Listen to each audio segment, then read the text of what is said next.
28 Days Later was released in 2002. It was a post-apocalyptic horror film, kind of in the zombie mold, wouldn't you say? Yeah. Even when the director was asked if they thought they were zombies, they said, yeah, they're a spin-off of zombies. Yeah. I believe Alex Garland, the writer of the film, he insisted that despite any definitions to the contrary, he considered it a zombie film. Mm-hmm. But, however, Danny Boyle, the director, he was pretty firm in his stance that it wasn't a zombie film. They weren't dead and rotting. They were live people infected with a virus. So I guess there's good arguments. The film also starred Cillian Murphy in the role of Jim, Naomi Harris in the role of Selena. There was some controversy over who was going to be cast as Jim in the beginning. It was supposed to be Ewan McGregor. Ewan McGregor, a favorite around here. Favorite for me, anyway. Well, favorite for you. Yeah, well, I do enjoy his films too. He does good work. And Ewan and Danny Boyle had, I guess, a disagreement over some casting of The Beach, which led to Ewan not being chosen for this role. Who was the runner-up? It was Ryan Gosling. Ryan Gosling. Yeah. Why wasn't he chosen? Scheduling conflict. Of course, the ever-present scheduling conflicts, just like scheduling for D&D. Nothing ever works out right because of schedules. Danny Boyle and Alex Garland had all worked together on a film called The Beach. I believe there is some additional connection to Danny Boyle and Ewan in Trainspotting. Trainspotting. Yep, and T2 Trainspotting. They did both of those together. 28 Days Later leads us through a journey with the perspective of Jim, who before all the troubles went down was a bicycle courier. He wakens in a hospital in London. He wakes from his coma, finds the hospital deserted. I did find it strange when he woke up. He was butt naked. Butt naked. Yeah. What? It was a little weird. Of hospital does that to a coma patient? Not real sure. None that I know of. I'm not from Europe. Maybe it was trying to shock him awake. Maybe. They did a closed set on that one too, because Cillian didn't want a bunch of people staring at his wiener. Yeah. No, I get that. I'd probably. But why would you do it in the first place? Yeah. Why? Just there's gowns for a reason. Throw a gown on the man, or even a blanket. He puts a gown on afterwards. Right. Maybe the viral outbreak, they had to use so many beds, and they're like, well, this dude's in a coma. He don't need his shit. He's fine. He's not going to notice how cold it is. Throw it on somebody who needs it. The hospital in the film is actually a real day hospital, only open during the week. They call them trust managers. They hire the hospital out during the weekends for the filmmakers, and then the production pays the hospital directly, and then that money goes directly to the hospital's trust fund to allow for funding to keep the hospital run. Yeah. That's a smart way to do it. Pretty smart way to do it. Yeah, I thought that was interesting. If no one's going to be there on the weekends anyway, to hell with it. Rent it out. Hey, let people use it. Yeah. So that's how they got an empty hospital. They really did think of a lot of creative ways to film around and not spend population. A ton of money. Yeah, exactly doing right. So. And the money they did spend went back into a good cause. Yeah, absolutely. So that's all right. Jim wakes from the coma 28 days after an animal rights group had broken into a lab where some scientists were working with the Ebola virus as a courier for another virus. Do you know what they were trying to cure? What the hell they were doing? They were trying to get rid of rage. Right. They're trying to get rid of it or try to reduce people's anger or aggression, I believe. And it ended up doing the opposite. Which, of course, the virus that they had unwittingly created was called the rage virus. Of course, was in the chimpanzees that the animal rights activist had released from the cages despite the pleading of the scientist in the lab. All that scientist had to do was probably just do a little more explanation. Yeah, he didn't say anything. He didn't tell anybody anything. Yeah, he was like, don't do that. It's dangerous. And they're like, we're animal activists, right. Sir. We know how animals are. Exactly right. We're fine. And that lady's like, come here, little monkey. Yeah. And the chimpanzee face gets taken off. Looked really angry. Yeah.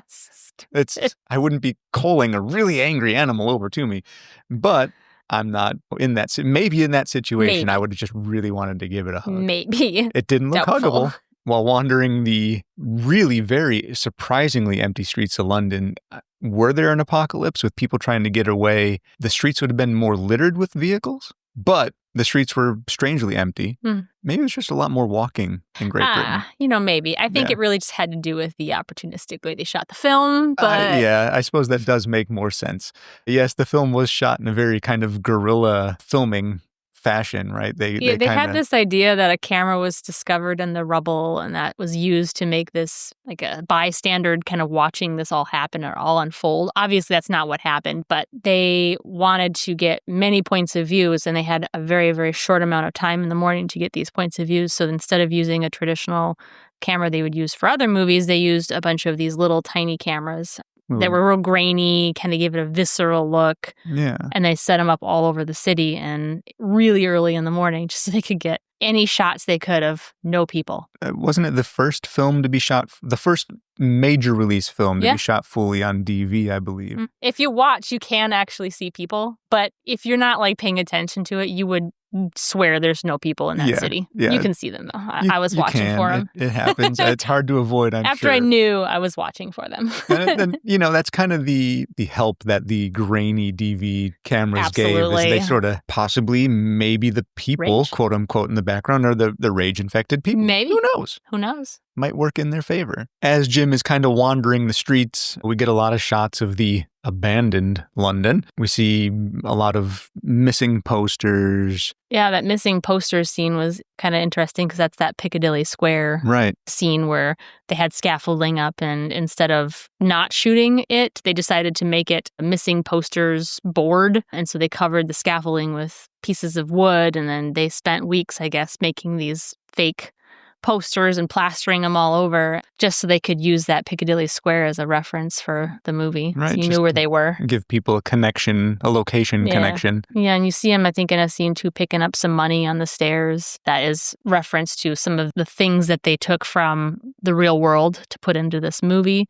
So that was based on a photograph Danny Boyle had seen in Cambodia after Pol Pot was driven out of the country. You wake up from a coma in a world where money's a thing. Yeah. And you don't see or talk to anybody, see money lying around, honestly, I'd probably pick it up. Probably, yeah. Little known to Jim, obviously the money wouldn't do him much good. Jim, obviously with the money in hand, in pocket, continues his little journey there and comes across a church. It opens up into this big room, the cathedral. There's just piles of bodies in there. And looking into that, that's another thing that Danny Boyle gleaned from. He was looking at social unrest and ideas from things that happened in Rwanda and Sierra Leone. So that was where that scene came from. I think, honestly, it's one of my favorite scenes in the whole movie because he says, hello. Right. Which is that kind of iconic thing he's been saying throughout the whole beginning of the film. Yeah, that's been the only speaking is just him. Well, aside from, I guess, the animal activist, since Jim has awoken. That's all he said, pretty much. It's just hello, hello, hello. Yeah. And then all of a sudden you see all these heads turn and look at him. And then he's chased down by the father. And that's where you discover these zombies are fast. Right. Big differences between the traditional zombie and the 28 days later. Oh, it's terrifying. Quote unquote zombie and the infected. Yeah, they move. They're scary. Right. Yeah. Danny Boyle actually insisted on athletes. Yeah, I read that too. As all of the infected, which again, great choice. Really gives them that extra sense of physicality, I would expect a variety of people to have been infected, some not so athletic. It would have been fun to see the out-of-shape zombie. The out-of-shape zombie. Right. That would have been funny. That would have been fun. I think that would have been a nice addition. But I do understand, to make it menacing and not so goofy. Yeah. I guess you stick with the really in shape athletic zombies. Yeah, I'm sure they didn't have all athletic zombies. Yeah, maybe. But I think the main ones that were chasing him down were probably fairly athletic. I had read that James McAvoy actually had an audition with Danny Boyle. On his CV, James McAvoy had listed that he could do a backflip. Danny Boyle had asked him, can you really do a backflip? So he did the backflip. Mm-hmm. Audition ended. James McAvoy actually never heard back, unfortunately, from Danny Boyle. Bummer. Yeah. Okay. He was, I guess, apparently auditioning to be a zombie, even though he didn't realize that was what he was auditioning for. But that does go back into the fact that they were just looking for athletes. The film was actually originally going to be called Hello. Oh, right. Because of the opening. And then they decided not to go with Hello because it didn't hit right. And then so that's when they went with 28 Days Later, which is another funny story because they thought it was going to be a conflict with Sandra Bullock's movie 28 Days. 28 Days. They thought it was going to be like people thought it's a sequel or a. There were a lot of comedians who were poking fun at that very idea. In fact, I believe it was in an episode of The Office that Pam had talked about renting 28 That's days. right. And she was mystified about, how scary it got. And then it was revealed she had rented 28 days later rather than 28 days. Huh. Jim continues wandering on, meandering through the streets of London. I guess less meandering now and really running through the streets of London, where he comes upon two other quite helpful survivors who we find to be Selena and Mark. Mm-hmm. And All hauled up in that little shop. The big set piece there is the exploding petrol station. Petrol station. Yes. Before that, though, Oh, I do want to mention that whole scene where they're talking in the shop was not real well liked by the writer. He didn't like the way that the script was written for that. He says that Cillian Murphy's delivery of those lines was the only thing that saved it, because he had originally thought that it didn't flow right, it didn't feel right. Cillian Murphy actually saved that scene. At least that's what he thinks. He thinks that he saved that scene because his presentation of it was just how it was supposed to be said. He just didn't think anybody was going to be able to pull it off. So that whole segment where Mark was delivering that dad joke about the, what was it, giraffe? Yeah. Yeah. Hated all of it. Cillian took it really well, made it very believable. Petrol station, a large-scale explosion. I'll let you take that one. You seem to be good with the real-world inspirations. All I know is they got in trouble for that because they had all the permits and everything, but they forgot to mention to the police that they were going to be having said explosion. Right. And so they all got called to the scene and they got fined. What was it? Like $20,000 or something? It was not insubstantial. It was a lot of money. The explosion cost money, and then the aftermath, the explosion ended up costing them more money than they probably had anticipated. Yeah, I believe it was somewhere between $20,000 and $25,000, something like that. Even though they had all the permits. Right. Yeah. They just forgot to give the right person a call. Inform somebody.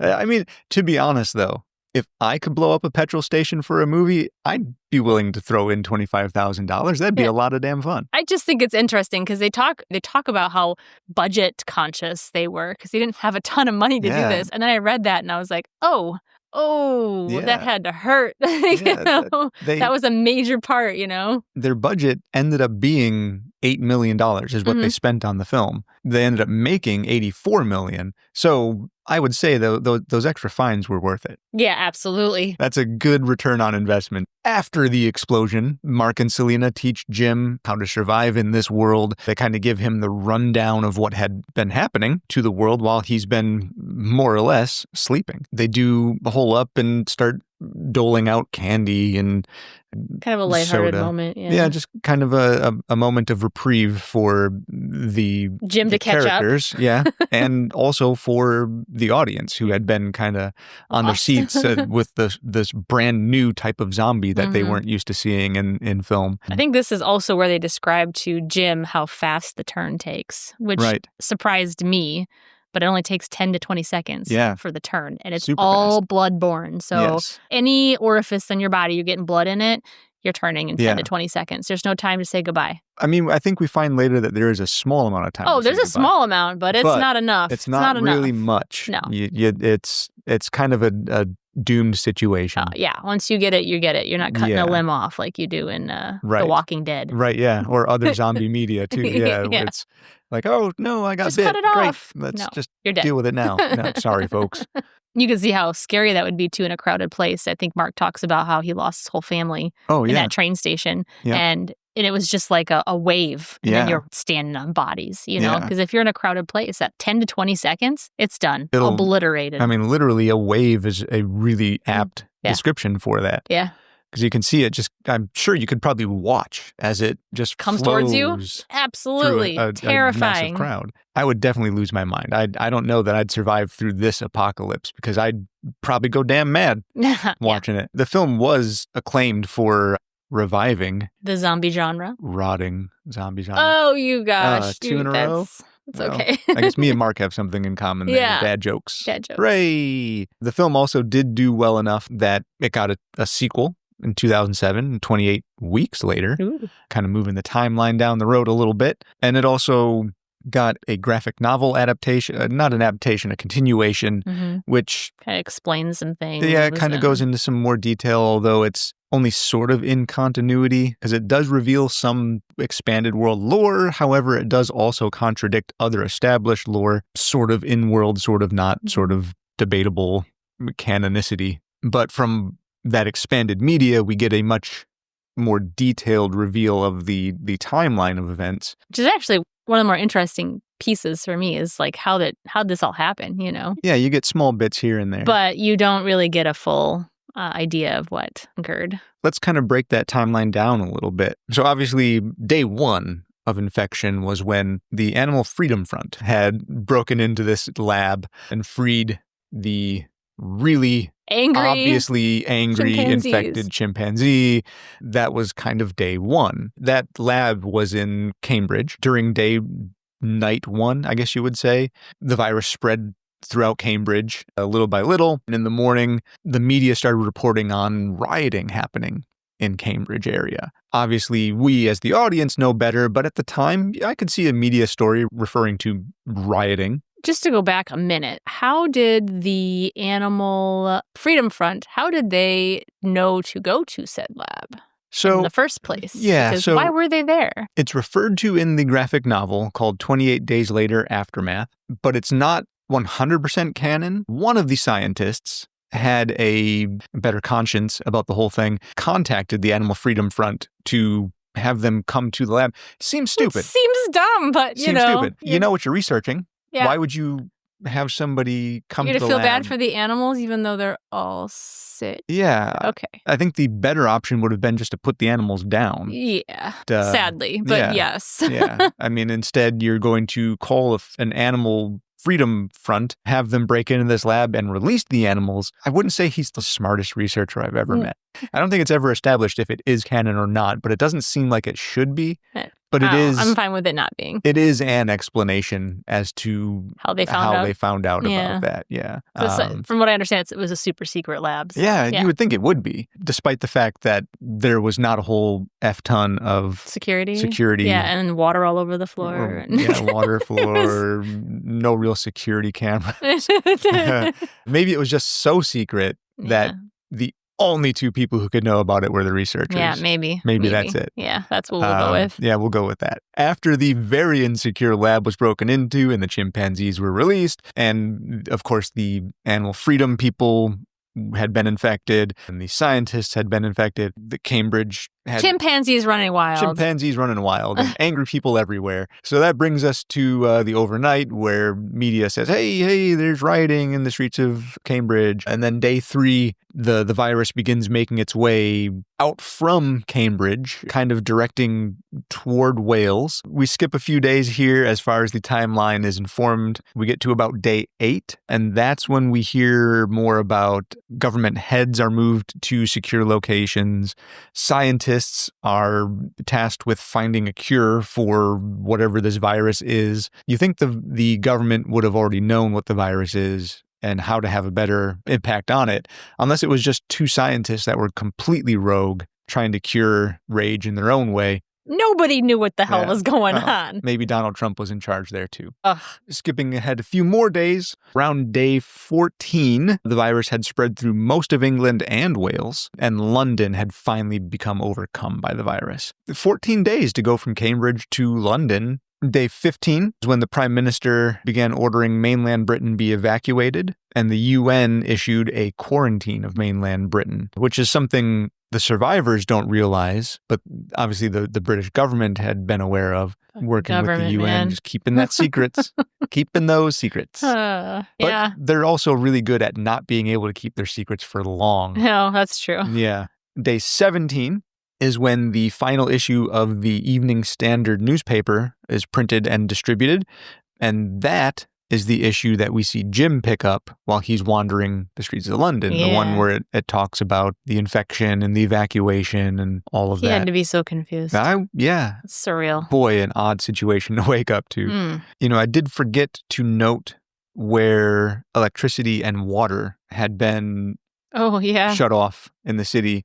Except for the shop that they were in. Right, yes, of course, the grocery store where there's electricity to spare. I think it was actually around, so somewhere between the 10th and 14th day In the film, actually, is when I believe Selena or Mark, one of the two, had mentions that water and electricity had been shut off in London. Moving ahead a few more days, on day 20, there were still mass evacuations. BBC and Sky News began broadcasting that the infection had been reported in France and New York City, kind of given the impression that this virus is now spread worldwide rather than just in London. As far as the survivors in London are aware, this thing had gone worldwide, and there's really nowhere good place to go or nobody to reach out to. Right. But as outside observers, we are able to understand through the expanded universe that those reports were made up to keep the other survivors from overwhelming the already overfilled safety locations. Mm-hmm. Finally, we get around to day 28, which is when mainland Britain had been completely overrun. Closed down, shut off from the rest of the world. They blew up the tunnels. They destroyed other evacuation sources. And the very sad fact that we find out is that only about 5 million people were officially evacuated from mainland Britain. How many people live in mainland Britain? There was approximately 55 million that had been counted as dead, and then another approximate 500,000 or so that were still just left to fend for do themselves. Their best to survive. Everybody could have a lot of room, though. You're going to be running into those infected, though. You sure are. I mean, with 5 million or 55 million possible infected or dead missing, that's a lot of trouble. And then, of course, that is day 28. That's when we find Jim wake up. That's where we are. Hello to the official start of the film. Hello. Hello. Jim had quite an uphill battle to deal with, as did Selena and Mark. You can see throughout the film how they change, too. Once Selena and Jim, as they progress, they meet other people. Selena goes from this hard person to this, person who realizes there's more to live for in life. There's beauty in the world that she had forgotten about. And Jim kind of almost takes a turn where he goes from rose-colored glasses because he woke up to a world that he had no idea about to facing the hard reality that he needs to be almost as aggressive as the rage victims themselves just to survive. In the very few days that the meat of the film takes place in, there's quite a character shift between those two. It's a very dynamic personality change. It was cool to see actors that are up and coming. Right. Not big name actors like they had been working with in the past. Yeah. And putting Killian in there was just, I think, chef's kiss. And I think I believe that was a statement from Danny Boyle, that he intentionally wanted to get lesser known actors. He did. Realistically, if you look at the casting in the film, the two biggest named actors you're going to find as far as having established careers in film would have been Christopher Eccleston and Brendan Gleeson. Yes. Yeah. And even their roles are smaller compared to the more notable acts, and they're fantastic. Yeah, they're so good. I have to go back for just a second because I know we didn't mention this, but we were talking about Alex Garland, who's the writer, and where his inspirations came from. Oh, right. And of course, his inspirations, Night of the Living Dead.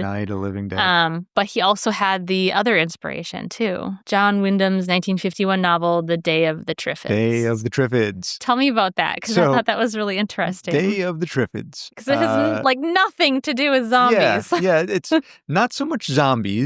Think more venomous, mobile plants. It just sounds crazy. Yeah. These plants in this world, despite their danger for being used for the oil that they produce. In the backdrop of that, there's a meteor shower, which is so bright that anybody who had viewed the meteor shower ended up blind. And this is all taking place in London. And the main character in that book, he is waking up from a coma. Oh, weird. In a hospital. Oh, is he naked too? I don't know if it explicitly states or not. Okay. But let's say yes. Maybe that's where he got that inspiration That's probably from. Right. That's the main inspiration for the film. A dude lying in a coma, naked in a hospital bed. A man in a coma, naked in a hospital bed, maybe not naked, who knows, finds a world overrun by Triffids who have, I guess, escaped their labs and a whole bunch of blind people. And the blind people are being controlled by the Triffids. No. Oh, no. No, it's just blind people being evil. Oh, blind people being evil. Yeah. And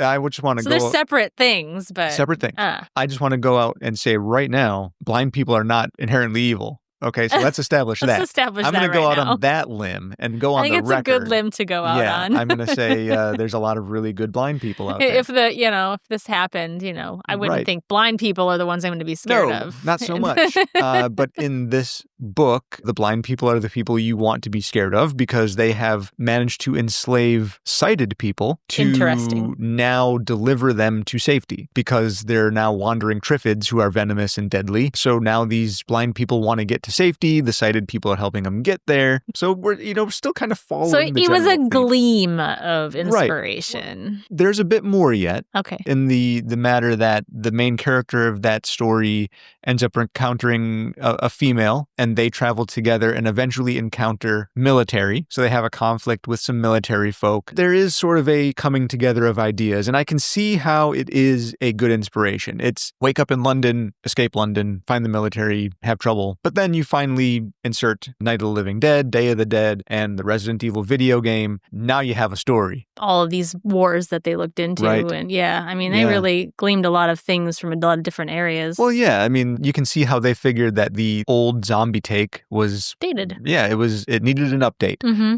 Zombies in the past were sort of inspired by the fear of nuclear threat and fallout. Mm-hmm. So you'd have these shambling zombies that would want to eat brains. Now they saw a world that's alight with anger and hostility and wars. Alex Garland and Danny Boyle decided that's the new fear. Hooray for being so angry that we inspire this horrible post-apocalypse. I think the idea that the film tries to explore for you is what is humanity capable of? What are you capable of? And what's the line between survival and sadism? Right. And that's something I think both Selena and Jim both discover along the way. Yeah. It did a lot for horror and zombies. It did a lot for those breakout actors, Cillian Murphy especially. It was just a really well done for its time film, and I think still holds up fairly well. I agree. At this point, we want to give any listeners a chance to opt out. We have some spoilers. Yeah, we'll get spoiler on you. Boy, that's creepy. Sounded a little too creepy. At the risk of getting too much spoil on you, let's just delve right into this. So anybody who wants to leave now is your chance. Get out. Because we're about to talk about some abandoned concepts for the ending. For the endings. We don't want to spoil the ending for you. No. So. Go watch the film and then come back and listen to us listen chat. To the end. Last 5-second countdown. 5, 4, 3, 2, 1.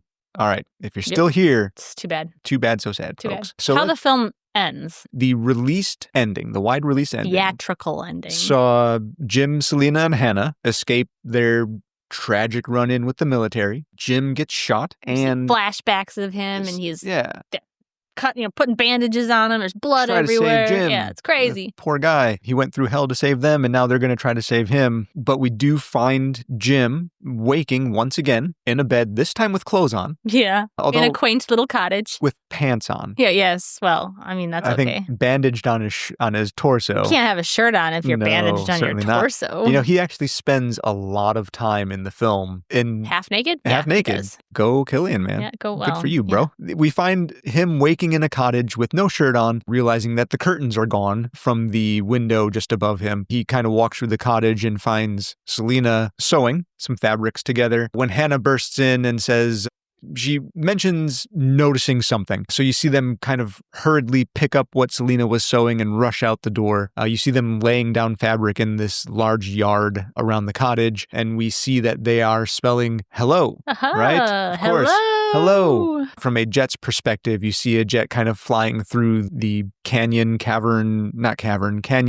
mountainside, finding the cottage with Selena, Jim, and Hannah kind of jumping for joy, like, hey, we're here, notice us. Really, for the most part, how the film ends. But that wasn't the initial ending. The original written ending was where Jim goes into like a dream state after being shot, and then eventually he dies. He is shot. There's longer scenes where they're trying to fix him up. He has flashbacks to his injury that got him in the hospital at the beginning of the film. And then they show Hannah and Selena kind of walking away from Jim, realizing there's nothing else they can do for him, and he dies. So that was the original film ending, and the test audiences of that hated it. Too bleak. Exactly right. Too bleak. Which, yes, it is pretty bleak. So I can see why the test audiences didn't dig it. But after the film had its first initial theatrical run and proved to do so well, Danny Boyle and the production studio decided to take that initially filmed ending and throw it on the subsequent releases of the film in the theatrical run as a post-credits scene. So it was able to be seen in theaters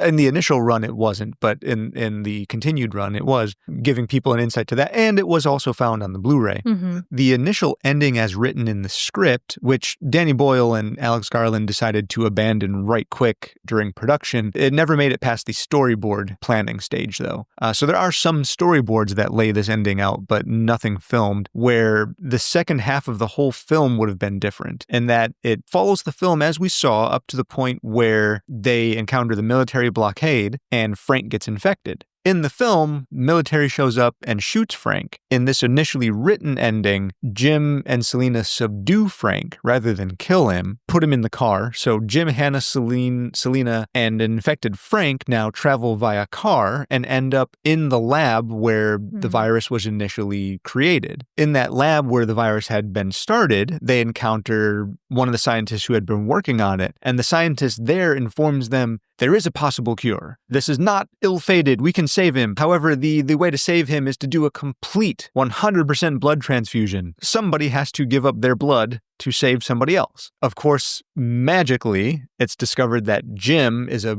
blood match for Frank. He dies anyway. So Jim then does volunteer to go through this blood transfusion. Our hero. He's a heroic fella. Gives up his life via blood transfusion to save Frank, so Frank and Hannah can go on living a merry life together in this zombie apocalypse. Selena's there to tag along, of course, but Jim gives up his life. Adios, all his blood. Jim. R.I.P. Danny Boyle and Alex Garland decided, okay, hold on, we already just established that a single one drop of blood can infect you in the eye. Yeah. How can we be certain that we're going to clean out every capillary in the body? It's far-fetched. Yeah. Plus, was he already turned when they decided to do this? So Frank was turned. They would have come up with something a little different than that. Like, I don't know what, but... In the words of a very, very smart person, injecting bleach. Right? Oh, right. Uh-huh. Yes. Yeah. Can't you just inject bleach? Yeah. Why the hell not? I mean, it seems like a smart idea to me. Fucking idiot. Found a bit far-fetched to do, so they scrapped that before it ever even got filmed. There was another ending that they almost ended with on accident. While they're escaping the compound, the military compound, after Jim had been shot, Hannah is speeding towards some closed gates. And Jim and Selena just say, just go for it, just crash through. And there is a freeze frame as Jim and Selena are kind of thrown forward in the back of the vehicle. They almost had to wrap that and make that their ending. Oh gosh, I'm so glad they did not. Because they ran out of money. It's always money, I'm telling you. They were able to take the film as it had been, take it to some funding board and get a little extra cash to finish off the film. I'm so glad. Which that's gave terrible. Which gave us our theatrical release ending. It would have been a very dour ending to the film. That kind of wraps up, I think, our ending talk. But the one other abandoned concept I want to mention here in this spoiler territory, that initially, as written, they had intended for the virus to be global, but that was scrapped during filming, which led to the scene where Jim is tied to a radiator with Sergeant Farrell, going on and on about how he thinks. Oh, Sergeant Farrell, the nice guy. Right, the one nice military fella. Yeah. He's going on and on, muttering about how it doesn't make sense how it's a quarantine, not a global pandemic. He said, what would you do if you were other countries? Would you institute a quarantine? Obviously, through the expanded lore, we found out absolutely it is just mainland Britain that had been quarantined from the rest of the world. I mean, realistically, it wouldn't happen that way. You know, there'd be some rich asshole that would get off, and then it would end up in another country. The virus would find its way out, of course. Absolutely. Only the uninfected people made it out to safety, thus leaving the entirety of the rage virus left on mainland Britain. If you want to find out more fun little trivia bits, do some digging on your own. There's plenty to explore and find. So much about this film. There's a lot of stuff about this film I was not expecting. No, not at all. It's wonderful. So thanks for listening. Hope we get you back for more in whatever the next one ends up being. Yes. Thank you. All right. Thank you.